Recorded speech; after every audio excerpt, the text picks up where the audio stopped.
Hello students, welcome back to my channel. Vishal Gupta आपका teacher. कैसे हो आप सब स्टूडेंट्स? इस वीडियो में मैं आपको क्लास 12 सब्जेक्ट मैक्रो इकोनॉमिक्स का जो चैप्टर है हमारा national income and related aggregates का, उसके प्रैक्टिकल प्रॉब्लम्स कराने जा रहा हूं। लेटेस्ट हैं बिल्कुल 2024-25 सिलेबस के हिसाब से। ठीक है जी, तो चलिए स्टार्ट करते हैं। सबसे पहले फर्स्ट क्वेश्चन। इससे पहले कि मैं फर्स्ट क्वेश्चन आपको स्टार्ट करूं, मैं एक बार आपको याद दिला देना चाहता हूं कि यदि अभी तक आपने मेरे चैनल को सब्सक्राइब नहीं किया हुआ तो मेरे चैनल को आप सब्सक्राइब ज़रूर कर लीजिए, क्योंकि ये मेरा चैनल ही एक ऐसा चैनल है जो प्रैक्टिकल प्रॉब्लम सॉल्व करा रहा है। और बहुत सारे चैनल्स अगर आप देख रहे हो तो वो सिर्फ बच्चे वीडियो करा के या थ्योरेटिकल पोर्शन करा के चैप्टर कंप्लीट कर देते हैं, बट प्रैक्टिकल प्रॉब्लम्स के साथ साथ उनका सोल्यूशन, उनको कैसे सॉल्व करना है वो मैं करवा रहा हूं आपको। इसलिए मेरा चैनल और मेरे करवाए हुए क्वेश्चंस बहुत इंपॉर्टेंट है। ठीक है बच्चों, तो चलिए स्टार्ट करते हैं फर्स्ट क्वेश्चन की रीडिंग करना। Given GDP ₹2300। ठीक है बच्चों, और डेप्रिसिएशन कितनी है 300। और फाइंड क्या करने को बोला है उसने हमें, फाइंड क्या करने को बोला है एनडीपी। तो हमें एनडीपी फाइंड करने के लिए फॉर्मूला क्या लगाना है बच्चों, NDP is equal to GDP minus depreciation. ठीक है जी, क्या फॉर्मूला लगा देना हमने डेप्रिसिएशन का। तो इसमें आ जाएगा 2300 माइनस 300 और एनडीपी इसमें क्या बन जाएगा आपका 2000। ठीक है जी, ओके बच्चों। चलिए अब हम आगे बढ़ते हैं क्वेश्चन नंबर 2 की तरफ। तो बच्चों क्वेश्चन नंबर 2 क्या है, गिवन एनडीपी कितनी है आपके पास 3300, डेप्रिसिएशन कितनी है बच्चों 200, और फाइंड क्या करना है जीडीपी। तो इसका सॉल्यूशन कैसे आएगा, देखो बच्चों हम हर बार फॉर्मूला चेंज नहीं करेंगे, मैं आपको एनडीपी वाला फॉर्मूले से ही समझाऊंगा। एनडीपी का फॉर्मूला क्या होता है हमारा, जीडीपी माइनस डेप्रिसिएशन। ठीक है जी, और एनडीपी इस केस में कितना है 3300, और जीडीपी हमें फाइंड करना है और डेप्रिसिएशन हमारे पास 200 है। तो मैं इधर आके इसको प्लस कर दूंगा, तो GDP is equal to 3300 plus 200 होके जीडीपी हमारा कितना बन जाएगा 3500। कितना बन जाएगा बच्चों 3500। ठीक है जी, चलो अब हम आगे बढ़ते हैं। इसमें हमारे पास जीडीपी भी गिवन है, एनडीपी भी गिवन है और फाइंड डेप्रिसिएशन। अगेन इसमें मैं फॉर्मूला एनडीपी वाला ही लगाऊंगा। देखो बच्चों इन तीनों क्वेश्चन में हमें अलग अलग चीज़ें ढूंढनी थी, लेकिन फॉर्मूला मैं बार बार बता रहा हूं कि आपको यही एक याद रखना है। ठीक है, और उसमें जो फिगर्स आपके पास अवेलेबल हो वो उसमें डाल देना, और तीसरी चीज़ जो नहीं है वो इक्वेशन के हिसाब से हम कैलकुलेट कर लेंगे। एनडीपी है 5000 और जीडीपी है हमारी 5500 और डेप्रिसिएशन ये आ गया, और depreciation is equal to 5500 minus 5000, depreciation कितना आ गया 500। ठीक है जी, चलिए अब हम आगे बढ़ते हैं। Given GNP 3300, depreciation 400, find NNP. Find NNP, तो इसमें हमारे पास सॉल्यूशन में क्या आएगा, इसका सॉल्यूशन बनेगा हमारे पास एनएनपी वाला फॉर्मूला लगा के, NNP is equal to GNP minus depreciation. NNP क्या है बेटा, एनएनपी तो हमें फाइंड करना है, जीएनपी 3300 है और डेप्रिसिएशन हमारा 400 है, और एनएनपी एनएनपी कितना आ गया हमारा 400 माइनस करने के बाद 2900। ठीक है बच्चों, तो ये हमारा इसका आंसर आ गया 2900। ओके बच्चों, चलिए अब हम आगे बढ़ते हैं क्वेश्चन नंबर 5 की तरफ। ठीक है जी, क्वेश्चन नंबर 5 क्या कह रहा है ये देखो। क्वेश्चन नंबर 5 में हमारे पास एनएनपी है 4200, डेप्रिसिएशन कितनी है 500, और जीएनपी हमें फाइंड करना है।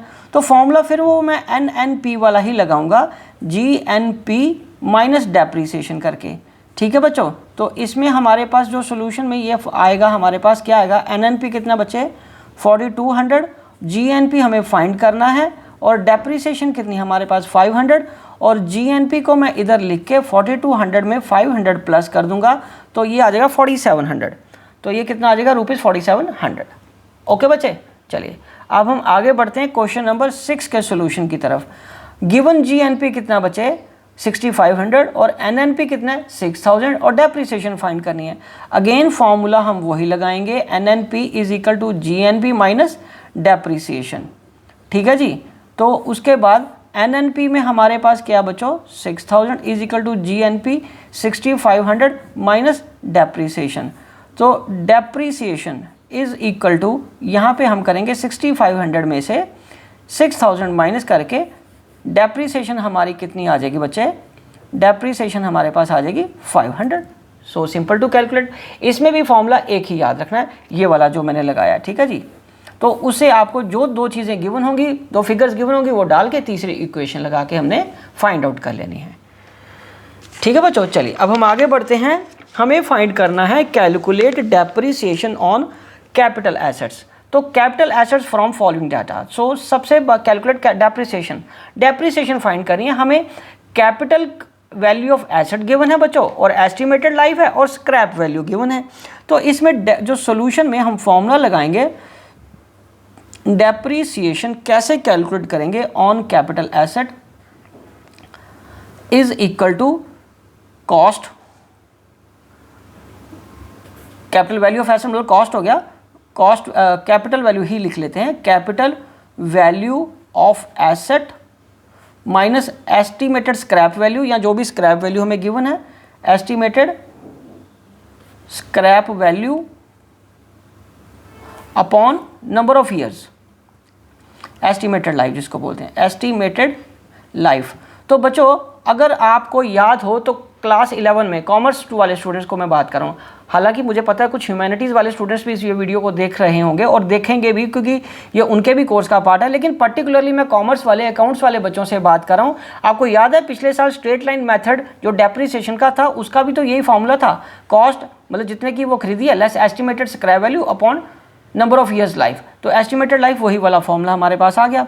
यहाँ पे हमारे पास अब क्या फाइंड करना है, डेप्रीसिएशन। डेप्रीसिएशन में हमें क्या करना है, कैपिटल कितनी है बच्चों 2000 की, और स्क्रैप वैल्यू 0 है, डिवाइडेड बाय 20 ईयर्स की लाइफ है, ठीक है ना। तो 2000 डिवाइडेड बाय 20 करके आ जाएगा, तो ये 1 और ये कितना आ गया ₹100 करोड़। तो ये डेप्रीसिएशन हमारी 100 करोड़ आ गई, ठीक है बच्चों। चलिए अब हम आगे बढ़ते हैं हमारे क्वेश्चन नंबर 8 की तरफ। तो इसमें भी हमें क्या करना है, डेप्रीसिएशन फाइंड करनी है on capital assets from the following data. Estimated years life कितनी है बच्चों 20 years, capital value of the asset कितनी है 3500, स्क्रैप वैल्यू कितनी है 500। तो सॉल्यूशन में क्या आएगा बच्चों, सॉल्यूशन में हमारे पास फिर वही डेप्रीसिएशन का फॉर्मूला आएगा, कैपिटल वैल्यू, ठीक है जी, minus scrap value upon estimated life.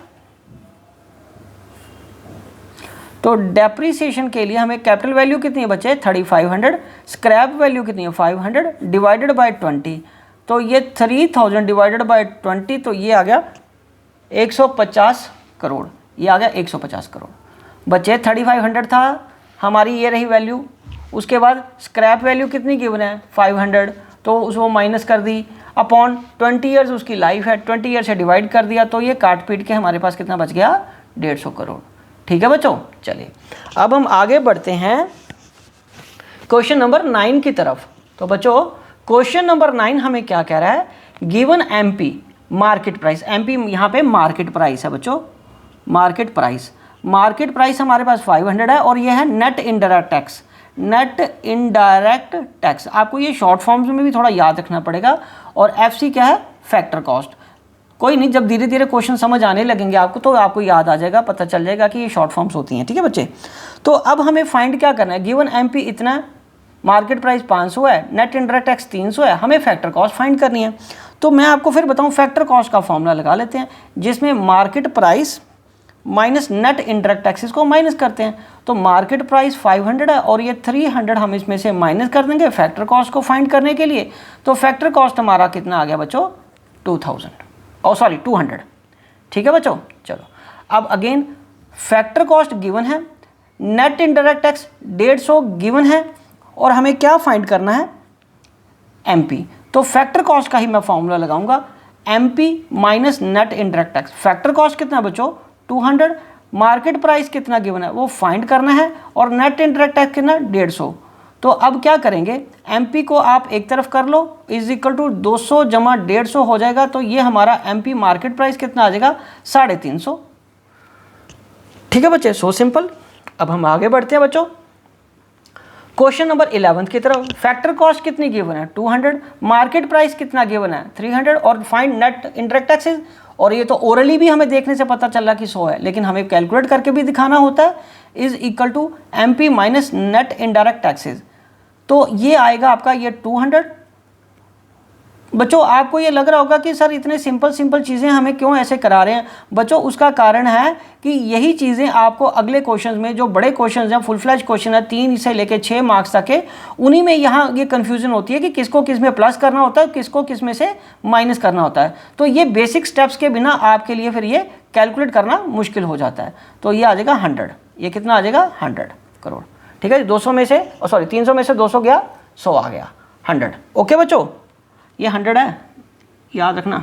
Okay चलिए ठीक है जी, इसलिए मैं आपको ये छोटे छोटे क्वेश्चन करा रहा हूँ। यही तो बेस होते हैं बड़े क्वेश्चंस को करने का। जब तक हमें ये बेसिक्स ही नहीं क्लियर होगा कि किसको किस में से माइनस करके फैक्टर कॉस्ट आएगी, डेप्रिसिएशन कैसे कैलकुलेट करनी है, तो फिर हम आगे वाले क्वेश्चंस को नहीं अटेम्प्ट कर पाते। चलिए अब हम आगे बढ़ते हैं बच्चों IT। तो यहाँ IT कितना 0 है। इंडायरेक्ट टैक्स सब्सिडी कितनी है बच्चों 500 है। और NIT, तो NIT का फॉर्मूला हम कैसे लगाएंगे, NIT net indirect taxes, indirect taxes minus subsidies करते हैं बच्चों, सब्सिडीज। तो इंडायरेक्ट टैक्स तो 0 है, सब्सिडी कितनी है 500। तो NIT कितना आ गया, NIT मतलब ये तो पैसा नेगेटिव में चला गया 500। उसके बाद IT कितना गिवन है बच्चों 350, सब्सिडी 0 है और NIT फाइंड करना है। NIT is equal to indirect taxes minus subsidies. ठीक है, NIT क्या है बच्चे, NIT is equal to 350 minus 0। तो NIT कितना आ गया बच्चों 350। और उसके बाद चौथा क्वेश्चन में IT आपके पास गिवन है, सब्सिडीज आपके पास गिवन है और हमें NIT निकालना है। तो NIT is equal to IT indirect taxes minus subsidies. तो ये कितना आ गया बच्चों 300 माइनस 150। तो NIT कितना आ गया 150। ठीक है बच्चों, तो इसी के साथ ये क्वेश्चन 14 क्वेश्चन मैंने आपको कराए हैं। इसको एक बार खुद प्रैक्टिस करके देखिए, जो भी बुक आपके पास है उसमें से करके देखिए, ये फॉर्मूले अप्लाई करिए, इन्हीं 14 क्वेश्चंस को भी सॉल्व करके देखिए, आपको समझ आ जाएंगे पूरे क्वेश्चन अच्छे तरीके से, कोई दिक्कत नहीं आने वाली। ठीक है जी, तो इसी तरीके से आप मेरे चैनल को सब्सक्राइब करके वीडियोस देखते रहिए। लेकिन हाँ, अभी ये क्वेश्चंस कंप्लीट नहीं हुए, इसी चैप्टर्स के क्वेश्चंस को मैं आगे कंटिन्यू कराऊंगा अगली वीडियो में। Wishing you good luck.